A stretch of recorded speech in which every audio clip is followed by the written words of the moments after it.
If you are a US citizen or you're being employed by a US company and you were planning to apply for the digital nomad residency as a W2, as an employee, we have a very important update for you. We have trouble. Stay tuned. I'm going to explain in detail what's the explanation behind this, but the administration in Spain is not going to accept the certificate of coverage anymore for your digital nomad application.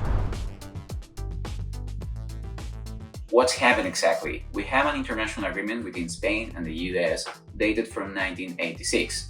This initial agreement was thought for situations where we had a posted employee in another country, in this case between the US and Spain.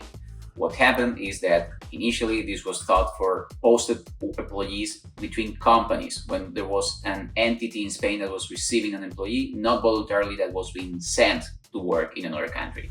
What changed and how can it affect you? The change is particularly being applied for digital nomad under W2. This is very important because you are planning your application as a self-employed person.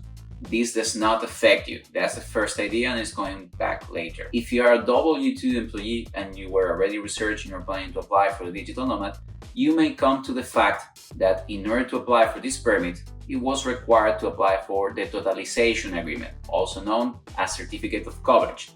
This certificate of coverage was being issued because we have an international agreement, very old, from 1986, that basically was considering what happened when we had situations of employment that were happening abroad between the US and Spain. There was a change in the criteria, very recent, some weeks ago, from the big company units in Madrid. This is the unit that decides on your digital nomad application. The change was that they're not accepting anymore the certificate of coverage regarding your social security needs in Spain. And this is very important. You're going to see why.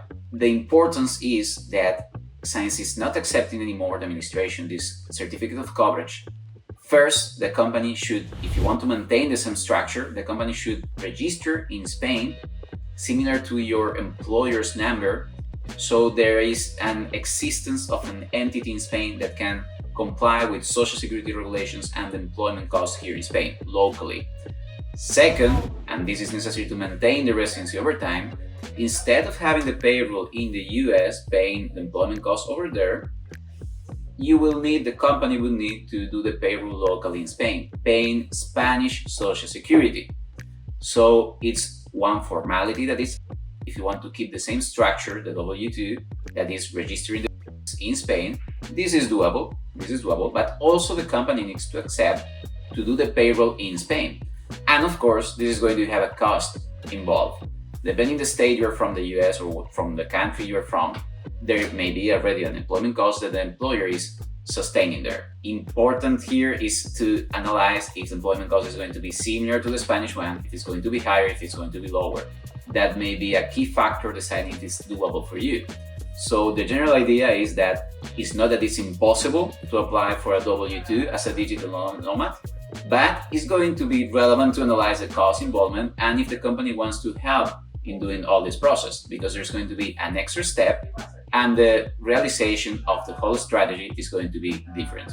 So who does this affect exactly?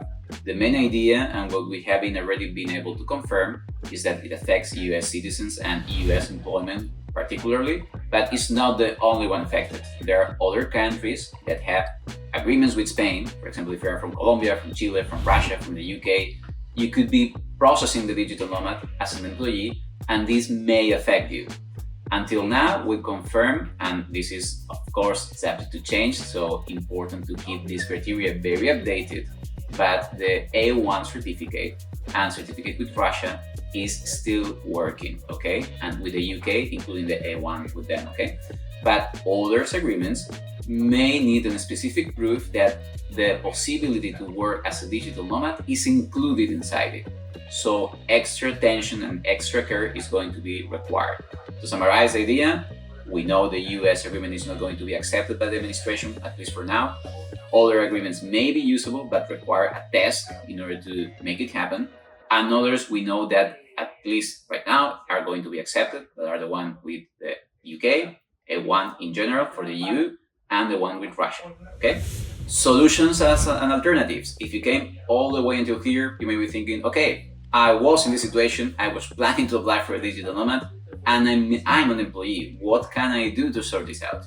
I think there are mainly three solutions here, and there could be more, but this is the three that are going to come more naturally to the situation. The first one is, of course, comply with what they are requesting now. Keep the same consistency in the strategy. If you're a W2 employee and you want to keep that situation in Spain, if it's your own business or if it's a business you have a very good relationship with, maybe the employer is on board with the fact of registering the business in Spain and supporting the employment costs in the country. Of course, having correct information about how to do that, the cost that is involved, and particularly doing the payroll during all the duration is going to be key in order to do this. From Eli Legal, our company, we offer the support in all the steps in the process, from the analysis, the registration of the company in Spain, and the payroll during all the term of the permit. So if you need any help, of course, don't hesitate contacting us. Second option is, and you may imagine, change strategies. Nothing forbids you, if you were planning to do a W2 application, to change to 1099. This is easily doable. You may need to analyze the impact that may have in your employment conditions. I know in the US, social care, healthcare is linked to being an employee, so maybe it may affect you in some ways. Analyze everything regarding that. But if it's doable for you and you prioritize doing this application and becoming a resident in Spain, an easy fix could be to change your strategy, pivot into a 1099 application. If you do that, you're going to become a self-employed person in Spain, no extra analysis done, everything keeps in the same manner. Third option, maybe your company, maybe the business you're working with, they have some sort of representation already in Spain. This happens in a lot of our cases, maybe it's your situation too. If there is any branch of the business, maybe an employment center here in Spain, we can redirect the application into a high-skill visa. So some research, analyze if your business has some sort of company here already. Maybe it's not directly owned by them, but they have some company of the same group that is registered here in Spain. We could use that company in Spain in order to process your application in a different program. High skill visa is very good. It has the same perks and benefits as the digital nomad and is for employment in Spain. So that's perfectly fine. We can make it happen in that manner. As a bonus information that you may want to analyze is how all this affects your tax situation. Because if you were planning to do a W2 application and because of this reason you need to change it and you were thinking about the special tax regime, it's going to become relevant to have in mind the impact. As a 1099, you cannot apply for the special tax regime. So very important to have this in mind in your decision.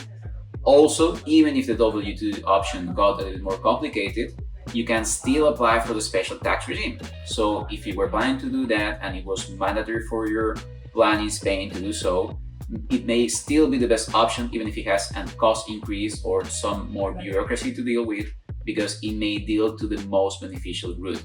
Of course, here having a special tax planning for a situation and how that links to your residence in Spain is going to be mandatory, and we can also help with that anytime. If you enjoyed this video and you like to see more of our content, please subscribe, like, and share the video. At Eli Legal, we are specialized in navigating this complex situation, and part of our job is exactly dealing with this kind of stuff, being updated to the criteria that the application is applying at every exact moment and help you navigate any unforeseen situation. Please reach us if you need any help navigating all this. We can gladly do.